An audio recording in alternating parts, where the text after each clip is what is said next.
আসসালামু আলাইকুম ওয়া রাহমাতুল্লাহি ওয়া বারাকাতুহু।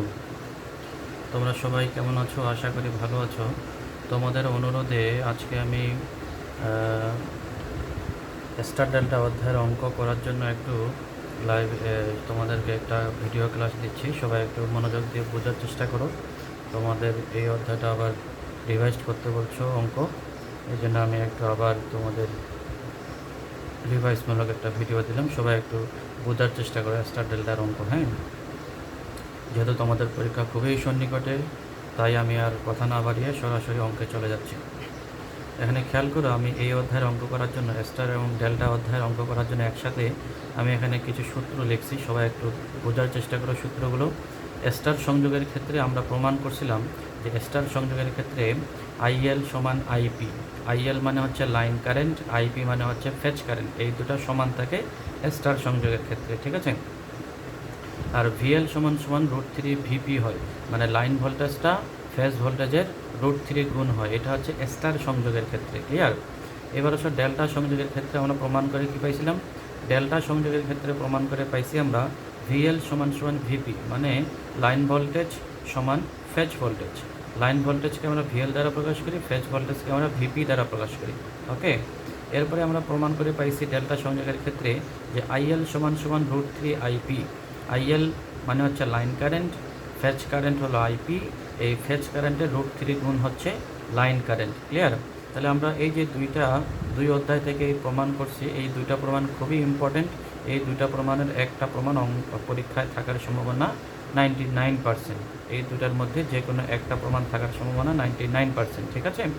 আর এই অধ্যায়ের অঙ্ক অনেক সময় রচনাবলীকে দিয়ে দেয়, আবার নাহলে সংক্ষিপ্ত ছোট করে দিলে দিতে পারে। তো আমরা একটু অঙ্ক দেখার চেষ্টা করি, হ্যাঁ। তো এখানে আমি লিখছি যে আইএল সমান সমান লাইন কারেন্ট, আইপি সমান সমান ফেজ কারেন্ট, আর ভিএল সমান সমান লাইন ভোল্টেজ, আর ভিপি সমান সমান ফেজ ভোল্টেজ। আমি এগুলো তোমাদেরকে একটু বলে দিছি। আর এই অধ্যায়ের অঙ্ক করার জন্য আমাদেরকে একটু ইম্পিডেন্স সম্পর্কে ধারণা থাকতে হবে, যেগুলো আমরা অলরেডি আগের অধ্যায়গুলো সম্পর্কে ধারণা পেয়ে আসছি। তারপরেও আমি তোমাদেরকে একটু রিভাইজমূলক একটু লিখলাম যে আমরা ইম্পিডেন্সকে জেড দ্বারা প্রকাশ করি, জেড সমান সমান R plus J of Excel. আমরা এই সূত্র আরও অন্যভাবে লিখতে পারি, তো আমরা যেহেতু এইভাবে অঙ্কটা করবো আপাতত, তো আমি একটা সূত্রই দেখাচ্ছি। তাহলে আর প্লাস জে অফ এক্সেল কখন হবে? যখন একটা সার্কিটের মধ্যে রেজিস্ট্যান্স এবং ইন্ডাকট্যান্স থাকবে, ঠিক আছে। আর ইম্পিডেন্সের সূত্র আর মাইনাস জে অফ এক্সি কখন হবে? যখন একটা সার্কিটের মধ্যে রেজিস্ট্যান্স এবং ক্যাপাসিটেন্স থাকবে, ক্লিয়ার, একটা ফেজে আর কি, হ্যাঁ। এরপরে ইম্পিডেন্স সমান R plus J of XL minus XC কখন হবে? যখন ওই সার্কিটটাতে রেজিস্ট্যান্সও থাকবে, ইন্ডাকটেন্সও থাকবে, ক্যাপাসিটেন্সও থাকবে, তখন এই সূত্রগুলো হবে, ঠিক আছে। আমরা এক্সেলের সূত্র জানি, এক্সএল সমান সমান 2 পাই এফএল, এক্সি সমান সমান জানি 1/2 পাই এফসি, ওকে। এগুলো আমি আর এখানে লিখলাম না। এরপরে আমাদের এই অধ্যায়ের অঙ্ক করার জন্য পাওয়ারের সূত্র আমরা একটু রিভাইজ দিলাম, যে আমরা কার্যকরী পাওয়ার বা অ্যাক্টিভ পাওয়ার এর সূত্র আমরা যদি সংক্ষেপে লিখি পিএসি, এসিতে বোঝাচ্ছি অ্যাক্টিভ। তাহলে সূত্রটা কী হবে? √3 ভিএল আইএল cos θ। এটা আমরা লাইন দিয়ে লিখছি। যদি ফেজ দিয়ে লিখি তাহলে হবে 3 ভিপি আইপি cos θ। এর এককটা ছোট এককে হলে ওয়াট, বড় এককে হলে হবে কিলোওয়াট, ঠিক আছে। রিয়াক্টিভ পাওয়ার বা সক্রিয় পাওয়ার, একে আমরা যদি পি আর দ্বারা নাম দেই, আরতে রিয়াক্টিভ বোঝাচ্ছি, ওকে। তাহলে সূত্র কী হবে? √3 ভিএল আইএল sin θ, এটা লাইন দিয়ে। আর যদি আমরা ফেজ দিয়ে বলি তাহলে হবে 3 ভিপি আইপি sin θ, ঠিক আছে। এর একক ছোট এককে হবে ভার, আর বড় এককে হবে কিলো ভার। আচ্ছা, আপাত পাওয়ারকে আমরা পি অ্যাপারেন্ট, অ্যাপারেন্টের সংক্ষেপে আমরা APP লিখছি। অ্যাপারেন্ট মানে হচ্ছে আপাত। তাহলে এর সূত্র আমরা জানি √3 ভিএল আইএল, এটা লাইন দিয়ে, আর ফেজ দিয়ে হবে 3 ভিপি আইপি, ঠিক আছে। একক হবে ভোল্টেজ, ভোল্টেজের একক যেহেতু ভোল্ট, কারেন্টের একক অ্যাম্পিয়ার, তাহলে ভিএ। আর বড় একক হবে KVA। এগুলো আমরা অলরেডি জানি, তারপর আমি এখানে লিখলাম, ওকে। এবার আসো আমাদের একটা অঙ্ক আমরা দেখি, যে অঙ্কের মধ্যে আমাদের কি বলছে, কি দেওয়া আছে, হ্যাঁ। তো দেখো অঙ্কটাতে দেওয়া আছে 3 ফেজ। এইটা হলো আমরা এখানে অঙ্কের ক্ষেত্রে ফেজ বুঝাই। 3 ফেজ 400 ভোল্ট স্টার সংযুক্ত, কি সংযোগ? স্টার সংযোগ। ভালো করে খেয়াল করতে হবে যে সংযোগটা কি সংযোগ, সংযোগটা বলছে স্টার সংযোগ। তো স্টার সংযোগের ক্ষেত্রে আমাদের যে শর্ত, কারেন্টের আইএল সমান সমান আইপি হবে, আর ভোল্টেজের ক্ষেত্রে ভিএল সমান সমান √3 ভিপি হবে। এই জিনিসটা ভালো করে মাথায় রাখতে হবে যে স্টার সংযোগের ক্ষেত্রে এটা হলো আমার সূত্র। হ্যাঁ, তাহলে স্টার সংযুক্ত লোডের প্রতি ফেজে বলা আছে 50 ওহম রোধ থাকবে, 0.1 হেনরি ইন্ডাকটেন্স থাকবে এবং 50 মাইক্রোফ্যারাড ক্যাপাসিটেন্স সিরিজে সংযুক্ত থাকবে। তাহলে আমরা যদি চিত্রটা একটু দেখার চেষ্টা করি, যে চিত্রটা আমাদের প্রতিটা ফেজ মানে এই যে মনে করে একটা ফেজ যদি আমি দেখাই, এই ফেজের মধ্যে একটা থাকবে কি রেজিস্ট্যান্স, একটা থাকবে ইন্ডাকটেন্স, আর একটা থাকবে ক্যাপাসিটেন্স। এরকম করে ফেজটা তৈরি হবে। হ্যাঁ, এরকম করে 3টা ফেজ হবে। কথা কি বুঝছো? তাহলে এখানে কি কি থাকবে, রেজিস্ট্যান্স, ইন্ডাকটেন্স, ক্যাপাসিটেন্স, এই তিনটা মিলে একটা কি হবে, সিরিজ সার্কিট হয়ে একটা ফেজ হবে। এরকম আরও 2টা ফেজ হবে। তো 2টা ফেজের মধ্যে আমি যদি আরেকটা দেখাই, মনে করে সাপোজ এই একটা, এরকম আরও এই পাশে একটা হবে। তো আমার যেহেতু জায়গায় নাই, এই জন্য আমি এখানে আর দেখাচ্ছি না। তো এরকম করে আর কি 3টা ফেজ আমাদের তৈরি হবে। তো প্রতি ফেজের মান সেম, প্রতি ফেজে থাকবে রেজিস্ট্যান্স, ইন্ডাকটেন্স এবং ক্যাপাসিটেন্স সিরিজে। ঠিক আছে, এরকম 3টা সিরিজে থাকবে, মানগুলো দেওয়া আছে। এরপরে বলছে লোডের পাওয়ার ফ্যাক্টর, তারপরে পাওয়ার এবং লাইন কারেন্ট নির্ণয় করতে বলছে। তো পাওয়ার ফ্যাক্টর যেহেতু নির্ণয় করতে বলছে, তো আমরা গিভেন দ্যাট লিখতেছি, খেয়াল করো। গিভেন দ্যাট 3 ফেজ বলা আছে, তারপরে 400 ভোল্ট দেওয়া আছে। শুরুতেই যে ভোল্টেজটা দেওয়া থাকে প্রশ্নের মধ্যে সেটা লাইন ভোল্টেজ। তাহলে লিখলাম ভিএল সমান 400 ভোল্ট। স্টার সংযুক্ত বলা আছে, প্রতি ফেজে রেজিস্ট্যান্স দেওয়া আছে আর 50 ওহম, এল 0.1 হেনরি, সি 50 মাইক্রোফ্যারাড। এগুলো সব কিন্তু ফেজের মান, এগুলো সব ফেজের মান, আর এল সি, হ্যাঁ, সব ফেজের মান। আচ্ছা, তো আমরা মাইক্রোটাকে 10⁻6 আমরা ভেঙে নিছি, হ্যাঁ, ফ্রাট। এরপরে বলছে যে লোডের পাওয়ার ফ্যাক্টর নির্ণয় করো, তো আমরা দিলাম cos θ = ওয়াট। এরপরে বলছে পাওয়ার নির্ণয় করো। তো পাওয়ারকে আমরা এখানে 3 ধরনের পাওয়ার জানি, এখানে কিন্তু উল্লেখ করে নেই যে কোন পাওয়ার, যেন আমরা শুধু পাওয়ার P = ওয়াট দিলাম। এটা আমরা কার্যকরী পাওয়ার, যেটা অ্যাক্টিভ পাওয়ার, সেটা দিয়ে আমরা এটা বের করে দেখাবো। ঠিক আছে, যদি কোনো কিছু পাওয়ার উল্লেখ করা না থাকে, শুধু পাওয়ারের কথা বলা থাকে, তাহলে আমরা কার্যকরী পাওয়ারের সূত্র অ্যাপ্লাই করলেই আমাদের হয়ে যাবে। ওকে, এরপরে লাইন কারেন্ট বের করতে বলছে। আমরা লাইন কারেন্টের নাম দেই আইএল = ওয়াট দিয়ে দিলাম।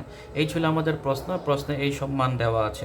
তাহলে আমাকে বের করতে বলছে কি, প্রথম শর্ত খেয়াল করবো যে কানেকশনটা কি কানেকশনে দেওয়া আছে। আমার কানেকশনটা বলে দিয়েছি যে স্টার কানেকশন। স্টার কানেকশনের ক্ষেত্রে বের করতে বলছে লোডের পাওয়ার ফ্যাক্টর, বের করতে বলছে পাওয়ার, আর বের করতে বলছে লাইন কারেন্ট। তাহলে এখন একটু জিনিস খেয়াল করো যে আমাদের মানগুলো কিন্তু দেওয়া আছে ফেজের, মানগুলো কী দেওয়া আছে, উপাদানগুলো ফেজের দেওয়া থাকে, তাই তো। যেহেতু ফেজের মান দেওয়া থাকে, তাহলে আমাদের প্রথমে এই ফেজের মান দিয়ে প্রতি ফেজের ইম্পিডেন্স বের করতে হবে। তাহলে ইম্পিডেন্সের সূত্র আমরা এইদিকে দেখে আসলাম যে যদি 2টা উপাদান মিলে হয়, তাহলে এটা যদি রেজিস্ট্যান্স এবং ইন্ডাকটেন্স হয়, তাহলে এটা রেজিস্ট্যান্স, ক্যাপাসিটেন্স হলো এটা। আর যদি 3টাই থাকে তাহলে এটা, তাই না। 3টার ক্ষেত্রে আমরা এটা সূত্র দেখে আসলাম যে R + J of XL - XC। তাহলে আমার যেহেতু এখানে 3টা উপাদানই দেওয়া আছে, তাহলে আমার এই যেটা সূত্র এটা অ্যাপ্লাই করে আমাকে বের করতে হবে। তাহলে এই যেটা সূত্রে আমাদের মান বের করতে গেলে কী কী জানা থাকতে হবে, XL XCর মান জানা থাকতে হবে।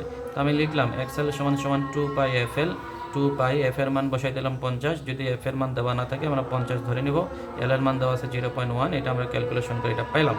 XC = 1/2πfC, আমরা মান বসাই দিয়ে এটা ক্যালকুলেশন করে পেলাম। ঠিক আছে, এরপরে আমি এই যে আমাদের ইম্পিডেন্সের মান বের করলাম। ইম্পিডেন্স যেহেতু ফেজের, এই জন্য আমি নাম দিলাম তোমাদের বোঝার সুবিধার্থে ZP। তাহলে R + J of XL - XC, মান বসাই দিছি, XL এর মান XC এর মান বসাই দিছি।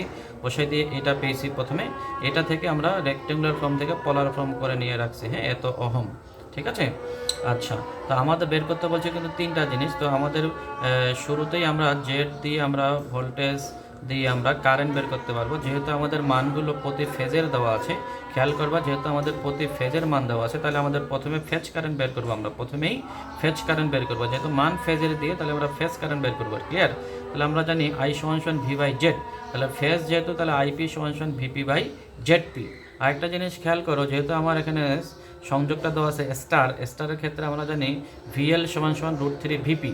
তাহলে এখান থেকে ভিপি সমান আমাকে বের করে নিতে হবে যে VL/√3, VL/√3। তো VL এর মান আমার দেওয়া আছে 400/√3, তাহলে আমরা 230.94 পেলাম ভিপির মান। কার মান?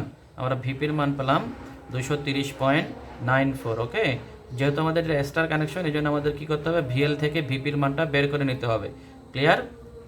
এরপরে আমরা এখানে বসাই দিলাম ভিপি বাই জেডপির মান বসাই দিলাম, ভিপি এত জেডপি এত মান বসাই দিয়ে আমরা এই যে আমরা এটা হলো কার মান, আইপির মান পেলাম। ওকে, আইপির মান পাওয়ার পরে আমার যেহেতু বের করতে বলছে লাইন কারেন্ট, আমার শর্ত খেয়াল করতে হবে, আমার দেওয়া আছে স্টার কানেকশন, তাহলে স্টার সংযোগে আমরা জানি লাইন কারেন্ট ফেজ কারেন্ট সমান, তাহলে আমরা লিখে দিলাম যে এটাই হচ্ছে লাইন কারেন্ট, এটাই হচ্ছে ফেজ কারেন্ট, তাহলে আইএল সমান সমান আইপি আমরা লিখে দিয়ে দিলাম 3.88, অ্যাঙ্গেল হচ্ছে 32.81 এত এম্পিয়ার। ঠিক আছে, তাহলে এটা একটা অ্যান্সার। ওকে, স্টার সংযোগের ক্ষেত্রে সূত্র কি শর্ত কি সেটা ভালো করে খেয়াল রেখে আমাদের কাজ করতে হবে। ওকে, এরপরে আমাকে বের করতে বলছে পাওয়ার ফ্যাক্টর। পাওয়ার ফ্যাক্টরের মান আমাদের এই যে কারেন্টের যে অ্যাঙ্গেলটা আছে না, এই অ্যাঙ্গেলটা দিয়েও আমরা সরাসরি বের করতে পারি। কস থিটা, কস থিটার মান বসাই দেবো 32.81, অথবা আমরা পাওয়ার ফ্যাক্টর বের করতে পারি এভাবে, কস থিটা সমান সমান আর বাই জেড।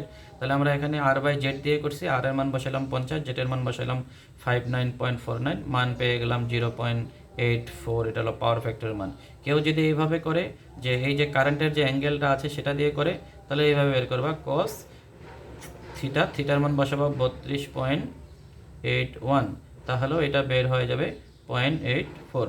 তাহলে যে যেভাবে করো সেভাবে হবে। হ্যাঁ, তাহলে কারেন্টের অ্যাঙ্গেলটার সাথে কস গুণ করে দিলেই পাওয়ার ফ্যাক্টরের মান বের হয়ে যাবে, অথবা আর বাই জেড দ্বারাও আমরা পাওয়ার ফ্যাক্টরের মান বের করতে পারি। তাহলে এই ছিল আমাদের এই স্টার সংযোগের এই অঙ্কটা। সবাই একটু ভালো করে এই শর্তগুলো মনে রাখবা। শর্তগুলো মনে রাখলে কি দেওয়া আছে এবং কি বের করতে বলছে সেটা যদি ভালো করে আইডেন্টিফাই করতে পারো, আর প্রতিটা মান যেহেতু আমাদের উপাদানগুলো ফেজে দেওয়া থাকে, তাহলে আমাদের প্রথম মানগুলো বের হবে ফেজ দিয়ে, এরপরে আমাদের চাহিদা অনুযায়ী আমরা সেগুলোকে কনভার্ট করে আমাদের মানগুলো ব্যবহার করব। ঠিক আছে, তো সবাই ভালো করে প্রস্তুতি নাও। আল্লাহ হাফেজ।